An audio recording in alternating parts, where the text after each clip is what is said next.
Good morning, children. Today we shall continue with the topic direct and indirect speech. In my last video, I had introduced this topic and explained how statements can be changed into indirect speech.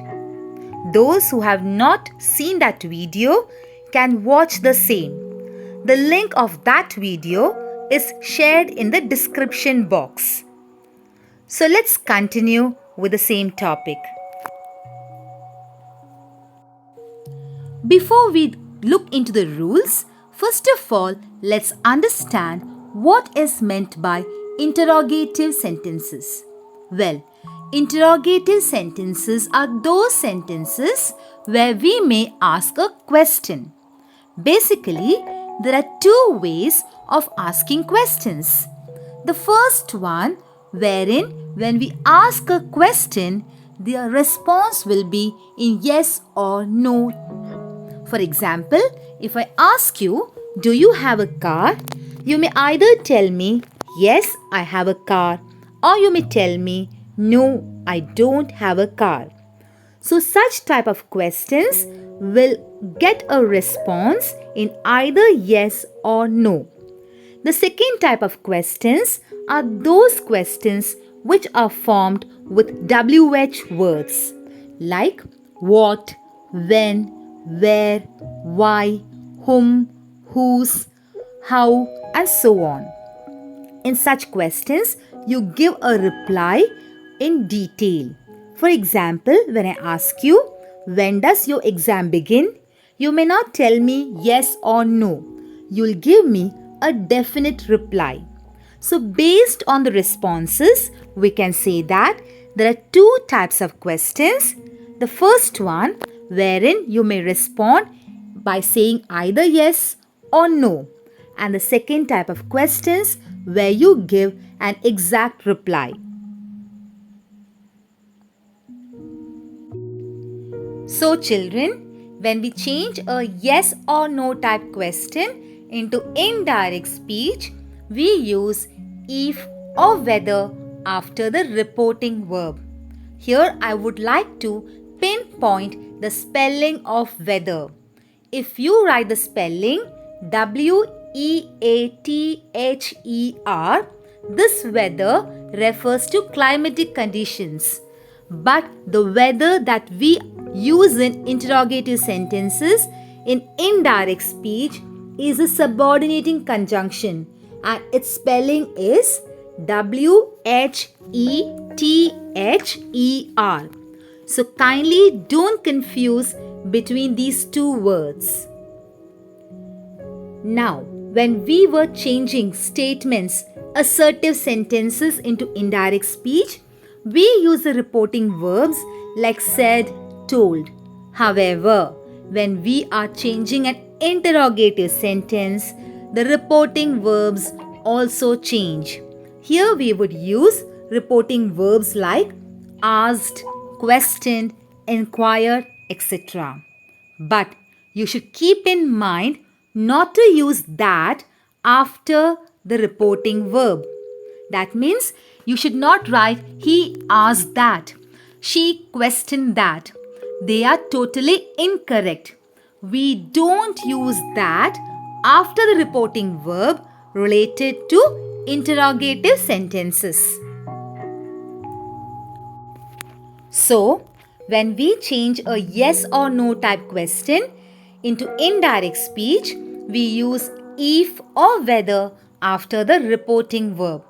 Let's try to understand it by some examples. The boy said to his aunt, "Can you help me?" So now I'm going to change the sentence into indirect speech. So here we begin with the boy. Then when you look into the earlier sentence, you find said is a reporting verb. And since it's a question, I changed the reporting verb said to asked. So asked is a reporting verb that is used here. Then to whom is this boy talking? He's talking to his aunt. So when I change the sentence into indirect speech, I will write the boy asked his aunt. Don't use to in between asked and his aunt. Don't write the boy asked to his aunt. Totally incorrect.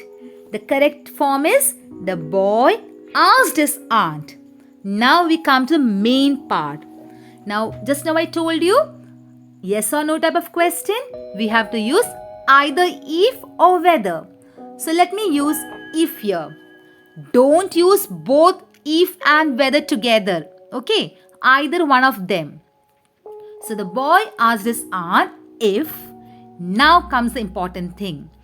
Can you help me in this particular part of the sentence? Which is the subject? The subject is you, and you refers to his aunt. So the corresponding pronoun is she. After she, we look at the verb. It is can. Can will be changed into could. And the last part is help me. Help me refers to the boy. So again we change that pronoun. Could help him. So what did we do? After writing if, we added the subject and then the verb. This format should always be kept in mind. First the subject and then the verb and other things will follow.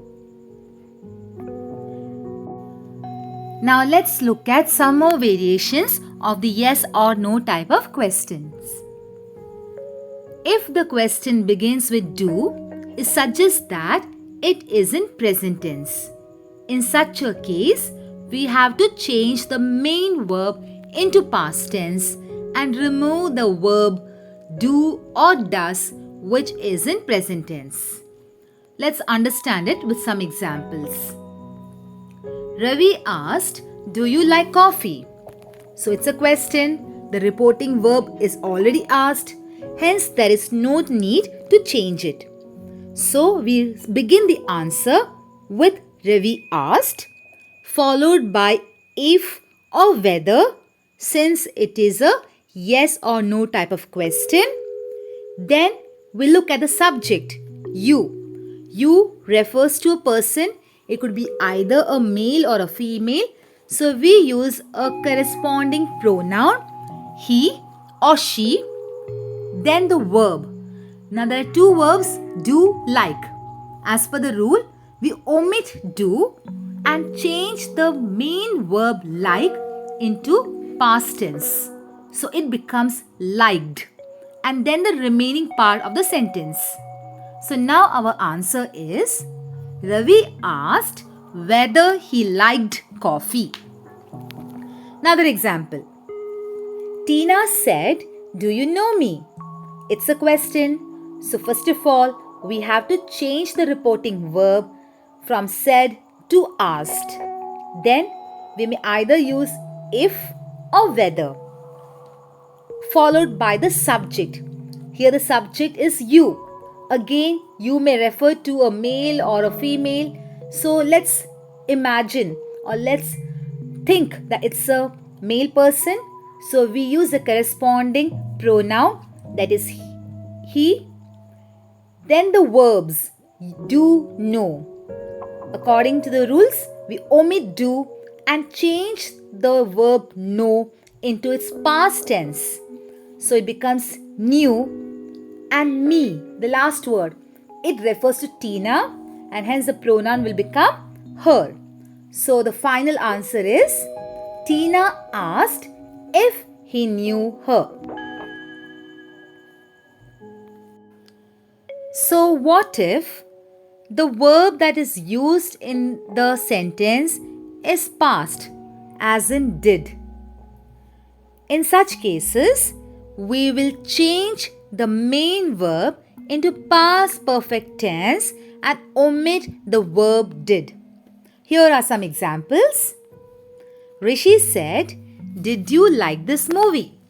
So first of all, we change the reporting verb said to asked. Since it's a yes or no type of question, after the reporting verb, we may either use if or whether. Then the subject. Here the subject is you. Again, it could be any person. let's assume it's a male. So we may use the corresponding pronoun he. Then comes the verb did like. As per the rule, we have to omit did and use the past perfect tense form of like. So it would be had liked. Then this movie will be changed into that movie. So our final answer would be Rishi asked whether he had liked that movie.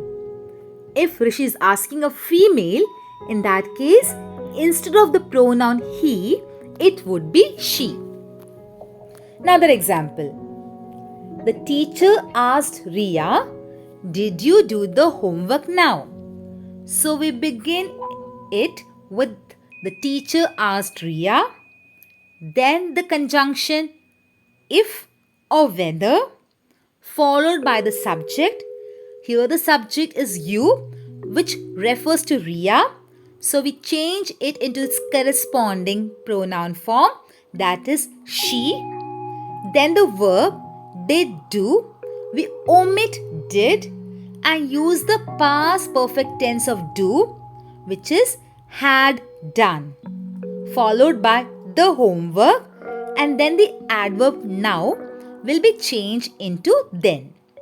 So when we change the sentence into indirect speech, our answer would be the teacher asked Riya if she had done the homework then. Hope the usage of do, does and did is clear to everyone. Now we come to the second type of question, that is WH type of question. Now WH type of questions are those wherein the reported speech begins with what, when, where, why, how, who, whose and so on. In such case, we begin the reported speech with the WH word. After the reporting verb, it will be the WH word. Let's look at some examples. Lakshmi said, why are you crying? So first of all, we'll change the reporting verb said to asked. Since it is not a yes or no type of question, but it's a WH type of question, after the reporting verb, that is asked, we use the same WH word, that is why. Then comes the subject, you. You could be anyone. So we use its corresponding pronoun. Then the verb, are crying, present continuous tense, which should be changed into past continuous tense. So it will become was crying. Hence our answer would be Lakshmi asked why she was crying. Another example.